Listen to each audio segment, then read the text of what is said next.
Hello po, magandang umaga sa inyong lahat.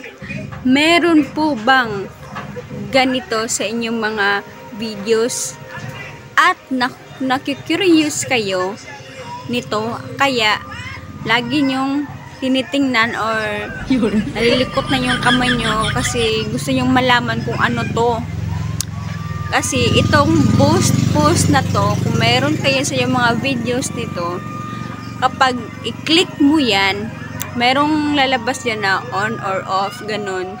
So, wag nyo na po yang i-on. Kasi kapag i-on nyo yan, magkabaliktad na ang mundo. Paano masabi? Tinatanong ko nga. Hindi. Magkabaliktad na kayo ni Meta. Imbis na dapat na si Meta ang magbabayad sa iyo buwan-buwan, ikaw na yung magbabayad kay Meta buwan-buwan. Ganun ang mangyayari kapag i-on nyo po yan. So, mas mainam na po, huwag yun na po yung galawin. Kasi hindi po siya nakakatulong. Nakaka-stress po yan. Kasi babayaran nyo si Meta buwan-buwan. Ganun. Oo nga, magbabiral na yung videos mo. Maraming share, maraming mga likes, comment, ganun. Pero, magbabayad ka kay Meta buwan-buwan. Ganun, aanhin mo naman yun.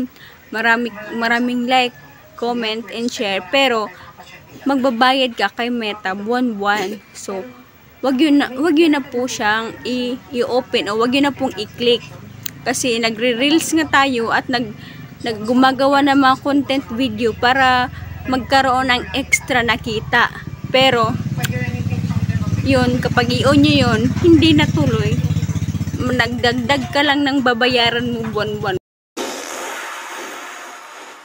Bayad ka pa ng tubig, ng kurinte, tapos i-on mo pa yan, ayan, dagdag gastusin. Kaya, wag yun na lang pong i-on. So, yun lang po ang masasabi ko at maishishare ko sa video. And, kung mayroon po kayong natutunan sa sinasabi ko ngayon, paki-like na lang po and comment and share din po. At paki-follow na rin po sa akin para sa mga more videos ko pa na i-share sa inyo. Ayan. So, thank you po and maraming salamat. Bye-bye!